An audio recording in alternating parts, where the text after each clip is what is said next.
if somebody can learn only one skill in dog training, the skill should be the ability to understand your dog body language. And here's why. Dogs, obviously, don't speak human language. They also don't understand human language, although sometimes we wish they understood, or sometimes we think they understand. Instead, dogs communicate either through vocalizing, barking, whining, howling, snarling, growling, stuff like that, or they communicate through their body language. Somebody who is very good at understanding canine body language can clearly see when the dog is stressed or when the dog is happy, when the dog is uncomfortable or when the dog is playful, when the dog is aggressive, protective, or maybe the dog is terrified. Most of us, we assume we understand. Yeah, I know when my dog is happy. I know when my dog is uncomfortable. I know when my dog is aggressive. Okay, let's check it out. I have a little quiz for everyone so you can see how well you understand the dog's body language and whether you need to learn a little bit more. Let's look at these 6 situations. So these are dogs interacting with humans. Look at all these dogs and make your assumptions. Which of these dogs is actually enjoying the interaction and which dogs are not quite enjoying it or maybe even hate it. If you need to pause this video, that's the best thing to do. Just pause it, take your notes, write down your numbers. What are your assumptions? Okay, I hope you're ready with your assumptions. Let me walk you through my process. So my answer might surprise you. None of these dogs currently, judging by these particular photos, obviously, I don't know nothing about the owners, about their relationship. Maybe in other situations, those dogs are enjoying the interaction. But this particular interaction, in the moment, none of these dogs enjoy it. And I'm absolutely confident in it. If you're curious to know why, keep watching this video, you will get your explanation. Okay, the second part of the quiz. Now we have a different situation. Let's say you're walking and you see these cute dogs with their pet parents. And pet parents tells you, oh, my dog is super friendly. Yeah, you can come say hi or you can go pet my dog.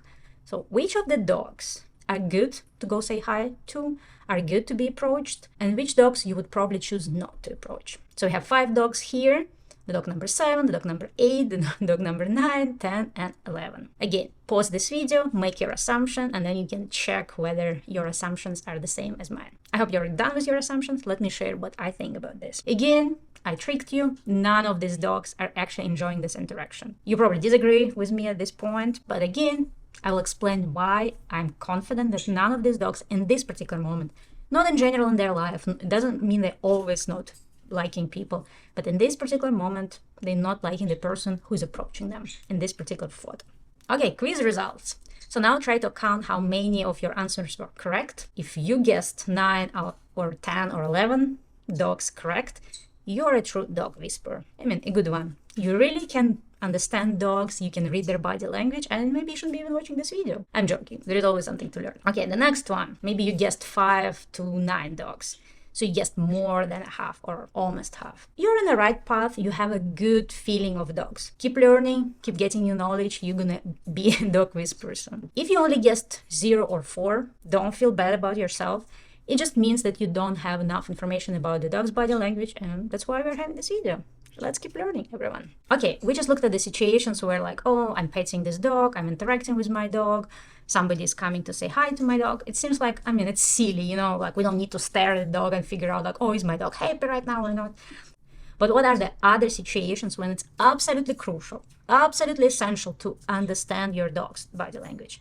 These are the situations where learning like early signs, just looking at your dog and noticing certain changes in them can predict a bigger thing coming, especially when we're dealing with certain problems. For example, what are those problems? We're looking right now at 5 very common situations where dogs either attack somebody, I mean they bite, or they growl, maybe they bark a lot, or just show some signs of aggression.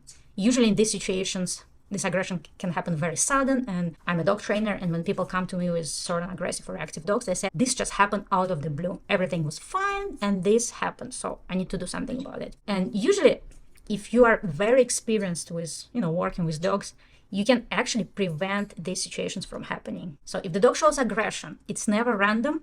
It's always a sequence of events, sequence of changes in the dog's body language that will most often than not predict what's going to happen next. And aggression or any type of reactivity, just barking in general, can be prevented or de-escalated.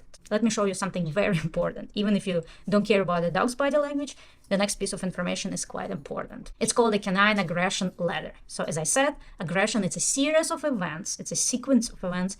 And if we clearly understand for our particular dog, not just in theory, but for our particular dog, what is their sequence of events, we can actually intercept early or even prevent something bad from happening. So the dog usually starts showing minor signals. These signals escalate into much worse signals. So if these things don't work, so dogs tries different things to, calm you down, ask you not to do whatever you're doing to them. And if none of this works, so the dog barked at you, the dog growled at you, they showed their teeth, they snapped, they're like, and you're still doing whatever you're doing, let's say you're approaching the dog, the next thing that's going to happen, they're going to bite you because they gave you all the signals. So imagine if you can recognize those tiny, subtle signs in the body language before the red zone. You might never even end up in a red zone. But if we absolutely miss all the signals, just push forward, we're going to end up with a dog who is biting us. I'm actually going to give you an example outside of the dog's life. I give you a human example that's probably going to help you understand this better. Imagine you are in a supermarket. You're waiting at checkout line, you're with your cart, and then there is a person behind you constantly pushing their cart and bumping into you. Maybe first time they bumped, they just did it, by accident, but then they keep repeatedly bumping and bumping and bumping into you, almost hurting you. So I want you to think right now, what is your personal aggression level? Obviously, we are very different. Some people are more patient, other people are more explosive. I tell you my aggression level. The first thing I will try to do, I probably will try to, move away. But if you're waiting in a tight space in line, there is not much where you can go. If the person repeatedly bumps into me, I'm probably going to stare at them and give them the stink eye. If this person bumps into me for the third time or the fourth time, I might say something. Can you please pay attention? If these people keep bumping at me after that, I might say like, hey, pay attention. What are you doing?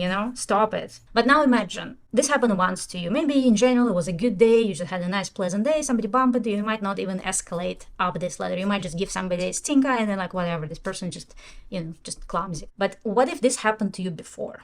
What if it happens to you repeatedly in this store? What if it's the same person? I don't know, you're unlucky, you always see the same person in the supermarket. At this point, you had so many of these encounters and nothing worked. Asking politely didn't work. Giving stink eye didn't work. Like even yelling at the person didn't work. At this person, some people actually would choose to attack. It doesn't mean it's going to be like a full-blown attack all the time, but maybe you're going to start yelling at this person. Maybe you're going to yank their cart back at them. Maybe you're going to just push their cart out of their way. Or maybe if you're very explosive and you're like done with this situation, you might even start a fight. It's not for everyone. Not everyone going to start a fight, but we all saw these videos on the internet or on TikTok when people would start random fights. So I want you to look at the situation from your perspective and now think of the same situation from the dog's perspective. If somebody, pushes into your space, disregards your boundaries and does it repeatedly, you will escalate, in this ladder of aggression. Many factors will play in. If you had a bad day today, if somebody yelled at you, maybe you before that somebody stepped on your feet, maybe you lost your wallet before that. So your emotional state will also be important. Maybe on a good day, you will slowly escalate up this ladder. But on a bad day, or if the situation repeatedly happened to you, you might just go from stink eye into attacking somebody. Dogs are the same. Depends on their prior experience, depends how badly their boundaries were disrespected, they might react very fast. So sometimes it's a very slow progression on the ladder, sometimes it's a fast progression. Let's go back to the dog's body language. Let's look at this ladder again and look detailed in each step. We're going to start with the warning signals. This red zone, when things escalate really fast, things happen in a matter of seconds. I gave you some pictures as examples how it could look like. It's important to understand for different dogs, this thing can look a little bit differently. So you're not only learning the theory of body language, but you learn to recognize how it looks in different dogs. Obviously, if you're not a pet professional, you don't train dogs, you don't walk dogs professionally, or you don't dog sit, you don't need to know all the dogs. At least try to learn about your dog, or maybe if you have some dogs in the neighborhood that you encounter all the time, maybe try to recognize in those dogs. So the first warning signal that tells us that something bad might happen, it's when the dog stiffens and they give you a hard stare. Hard stare, especially if it's directly into your eye, often can lead to the attack. The dog might jump at you, bite you. And it's usually not just the stare itself, but the whole stiffened body, very tight body. The dog freezes. In this case, your best bet is to disengage. If you didn't disengage, if your dog still feels like you're invading their space, you're doing something they don't want you to do, they go into growl. Sometimes it's a silent thing when they just snarl, maybe they only show you their teeth. You will see how the face muscles are very tight, especially the mouth. They start slowly showing you their teeth. And then they're going to start doing sounds. Sometimes it's very loud, growl. Sometimes it's not very recognize it. If at this point you still continue pushing the dog's limit, they're gonna start snapping. So when they launch, it's not a bite yet. Even when you see a dog fight, sometimes the dog would snap at another dog. It does not always mean it's a full-on dog fight. It's like a last warning. It's like, if you don't back off right now, you're gonna get in trouble. At this point, no matter what you're trying to do, you have to back off. Let's say if you're at the groomer and the groomer is trying to cut the dog nails and the dog growls and shows teeth and snarls and doing whatnot, maybe barks as well. If the groomer doesn't stop the procedure, the dog will bite. The same if you're dealing with the dog you don't know yet, you're trying to approach them. If you continue approaching after the signals, the dog gonna bite. Now let's look at the video example. So we looked at the pictures before at the still frame, so it's easier for you to recognize. Now I'm gonna show you the video. Usually it's much harder to see the subtle details in the video because the video is very fast. It's only 20 or 15 seconds, but we will have screenshots later. So I will not say anything. Look at this video. There will be barking. And so if you have a dog who's going to respond to barking, please put headphones on. What have you got?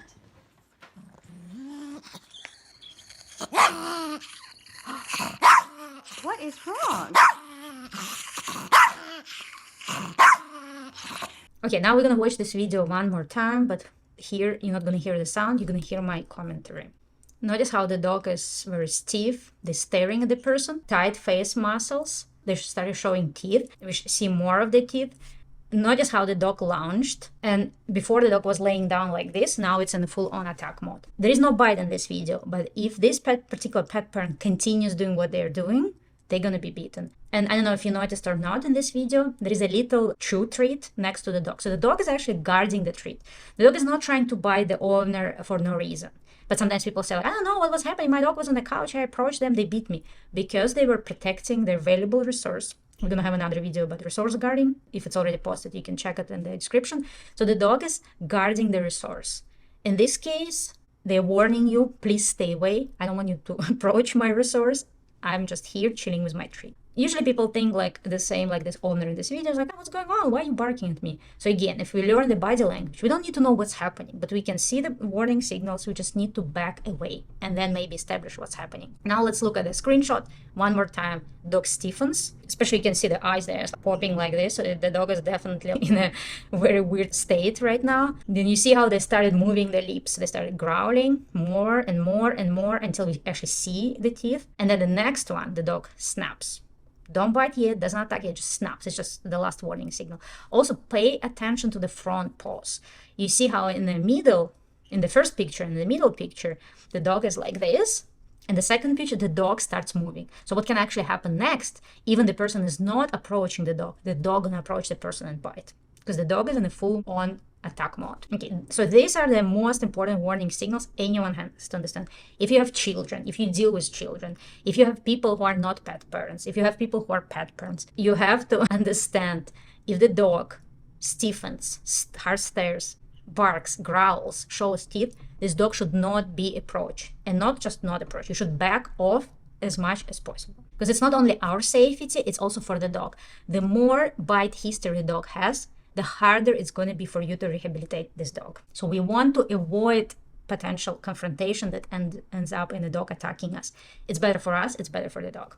Ideally, we don't even want to get in the situation when dog has to show us warning signals. Because if the dog continuously growls and barks at us or other people in their life, that means they're starting slowly losing the trust with the humans around them. Because even in a situation where the dog was protecting this chew treat, that means the dog doesn't trust people around their food. Maybe it's just the dog who's just very protective. Maybe something happened in the previous history when things were taken away from the dog, or the dog, maybe it's a rescue dog, maybe the dog was hungry, but for some reason, this dog doesn't trust humans around their food. So, pushing this dog over the limits is not a good idea. We actually want to do the opposite. We want to tell this dog, you can trust us. We're not going to mess around with you. We're not going to do anything. And in order for us to actually build this trust, we need to, stop before even the warning signals. So we need to stop doing what we're doing when the dog didn't even bark yet.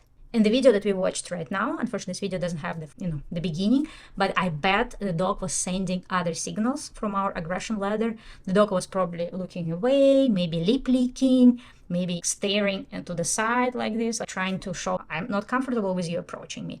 So if we can recognize these early signs, we can de-escalate the whole conflict before the dog even has a need to distrust us and bark at us. So let's look at those signals. Sometimes people call them calming signals. They also called stress signals. They can also be called fear, anxiety, and stress signals. So there are different names for this, but let's just call it stress signals, because anyway, the dog is uncomfortable. They're, exhibiting certain type of stress with whatever is happening to them. So let's quickly go through all these images. The dog number 1, lip licking. The dog number 2, yawning.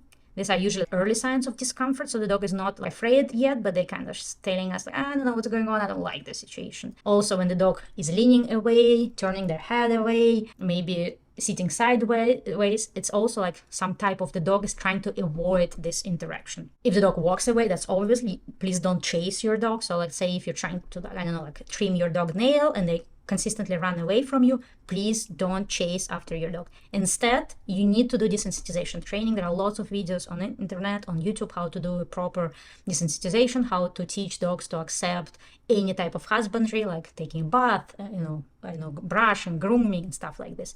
Don't force your dog and don't chase them. The next ones, you will see the ears are flat on their back. The dog might crouch, tail tucked under. Sometimes they lay down. That's another thing we sometimes think it's very cute, but certain types of dogs, they almost like show to you like, hey, I'm helpless, please don't do anything, you see I'm already helpless, please, please, please. And most of the signs, they don't look like aggression, although they're part of aggression ladders. Sometimes people say like, I don't know what happened, the dog was just normal, just there, and then the next thing you know, they start growling and barking at me or even beat me. So you see, the first signs, the stress signs, they don't look like aggression, but they're part of this escalation. So if you miss these signs, you will end up in a red zone on the aggression ladder. Let's look at another video. So in this video, there is no sound, don't worry about it, but pay attention to the subtle stress signals. You can grab, again, some notes and write it down to check whether you recognized all of them.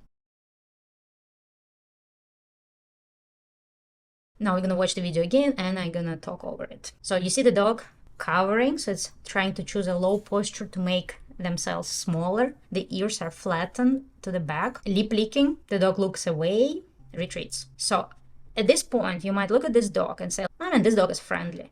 But this dog shows stress signals. It might be curious about you, but it does not mean the dog is happy. Also notice the tail was wagging.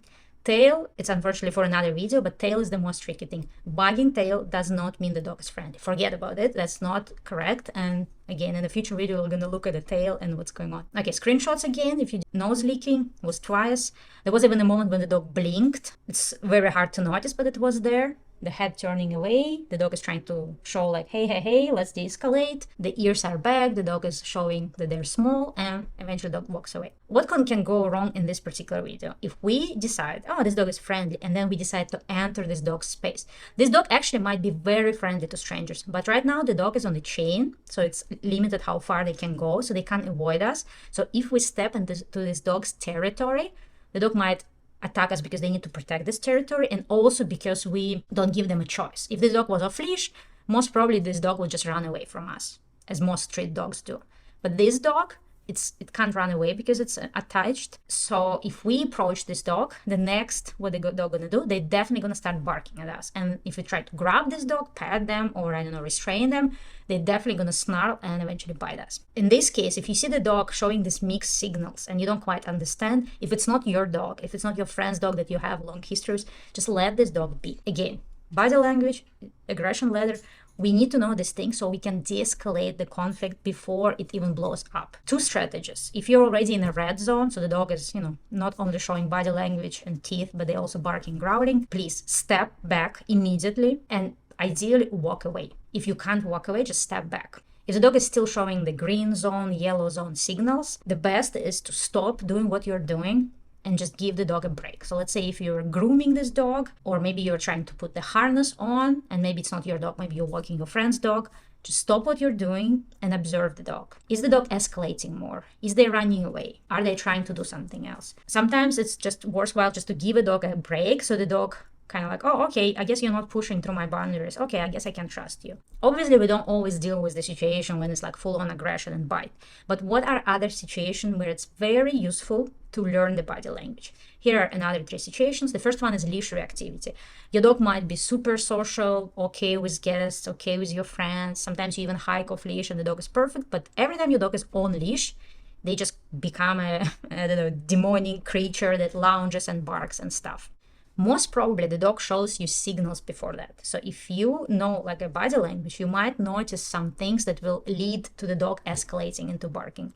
Again, we're not going to talk about this in this video, maybe in the next video. There are also certain things like the dog is like hackles raised, or the dog is like avoiding something, or they start lip licking or painting. There are different things that we can look at and recognize that the dog doesn't feel comfortable right now and things gonna happen. Sometimes for the untrained eye, it seems like nothing is happening. I don't know, what are you talking about, Stella? Nothing is happening. Just keep paying attention. And especially it's useful sometimes to go to the dog park or a place where there are many dogs and just sit on a bench and look at the dogs, how dogs interact with each other, how they interact with humans, and you would notice a lot. Another situation when it's very important to learn the body language, if you deal with shy and fearful dogs. It can be a rescue dog. It can be just a dog who's in general very shy. You need to recognize when the dog is in stress, so you can get the dog out of the situation. If you know the dog is afraid, let's say like of some loud sounds, and you're walking your dog on a very busy street and maybe the bus just passed away or a tram, and the dog starts showing some signals, maybe they crouch, maybe the tail is tucked, so you know this dog is right now afraid of the situation where they're in. What can I do to get my dog out of the situation? Because again, if we repeatedly bring the dog into the stressful situations where they're showing stress with their body language, either they're not going to trust us in terms like where we bring them, or they're going to redirect. So sometimes it happens, the dog gets so much stress during the day that they start randomly redirecting at other dogs, maybe at their humans and stuff like that. Or they might develop some things like anxiety disorders when they do repetitive motion, when they start like biting their own tail, or they start like self-mutilating, or sometimes other things. The third situation, which is not very probably common, but it's very important. If you have a high energy dog, and when I say high energy, I don't mean anything bad, it's just a dog that's very rambunctious, very rowdy, they're very highly active, they like to jump, sometimes when they get so excited they might do something. Some dogs even might start randomly biting you, not aggressively biting, but just nibbling at you or grabbing things. This can happen when the dog gets overstimulated, when the dogs get overheated. And again, if we can recognize when the dog is on the way to overheating, overstimulating, we can actually prevent the dog from overheating. I had a case when the dog would be absolutely ideal at home, would not do anything that we would not want the dog to do. The dog doesn't pull on the leash. You just normally walk this dog. But if you let this dog encounter other dogs very close, not even face to face, but maybe, I don't know, a couple of meters, 10 feet, the dog would get so worked up from seeing these dogs. At some point, after they see 3, 4, 5 dogs, they're just going to start jumping at the pet parent and biting them on the sleeve. And the person thinks that my dog gets aggressive. I don't know, why is it happening? But this is the sign of the dog who was overstimulated. So in this case, we're not addressing the aggression. We're just addressing the energy levels. And if you watched my channel before, you know I talk a lot. Some dogs who are too high energy, they actually need to learn how to relax, how to chill, how to switch off their energy. Because the dog can't be 24 hours, high energy, because they don't get rest. The nervous system gets riled up, overstimulated, and they get more reactive because of that. So in this case, we're going to look at the body language and we're going to notice, oh, my dog is panting. It's not hot, it's a normal day, they didn't do any physical exercise, but they're panting. Oh, they're in stress. Okay, let's get out of here. Maybe let's go home, do something else, some like calming brain activities. And there are other things, but we're going to talk about these things in the next video. So to summarize this video, let's look again at the different signs of stress signals. These are the easily recognized signs. There are much more things that you can learn in future, but if you can just screenshot this thing and just keep it with you and start noticing when this happens. Word of caution. We don't look at one thing. We don't judge the dog. Oh, my dog has flattened ears. That means they're terrified or afraid or stressed. No, we look at the whole picture. We look at the context. Is it, something that happens to dog all the time and they always act like this in this situation, so we can see this pattern. Also, we look at the whole body, we don't look at one thing. So what you should look at, the ears, usually they're abnormal. They either like pinned back, sometimes they like awkwardly sideways, so it's not normal. They're not in normal state. Something is happening with them.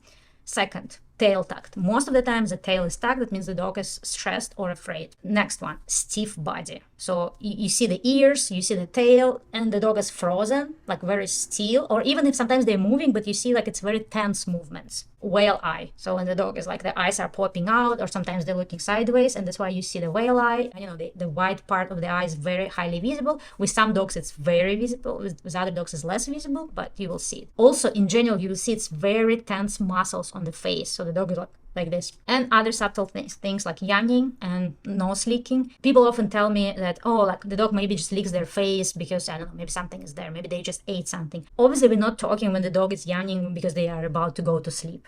We're not talking the dog licking their nose because maybe they just licked, I don't know, some pate. No, we're talking the situation when you walk your dog, they're out and about, they encounter something unpleasant or something uncomfortable, and they randomly out of the blue start licking their nose or constantly yawning, and especially not just yawning, but like looking away, usually like, I don't know what's happening, it's weird. And also you see other signs, you know, the stiff body, the tucked tail, stuff like that. And another big signal is panting. So like the dog is breathing very heavily, especially when they're not during some physical exercise or not on a hot day. Also, you would notice it's not just like, you know, hot day when the dog is just normally like, you would see other things. You would see flattened ears, you would see the whale eye, you would see the tucked tail. Sometimes the dog starts like fidgeting, moving back and forth, but I'm going into the next video.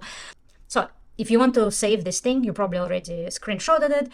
If you didn't screenshot it yet, in the description of this video, I will leave some links to the resources, so you'll be able to download the picture and save it to your phone, where you can see the stress signals and double check whether in what situations your dog has these things. Also, I will like, if you want to learn more about the body language, especially if you're dealing with a dog with behavior issues, you have to learn the body language. There is no other way around it. There is no point to do any training. There is no point to do like any modifications, you know, behavior modification programs or changing things if you don't understand how your dog feels in the moment. And if you want to get educated about it, I will leave the resources, links to books, links to some videos, webinars, like whatnot. And also, I plan to talk more about this topic in my future videos. So if you haven't subscribed yet, you can go and subscribe now if you feel like listening to me more. Okay, bye-bye. See you in the next video.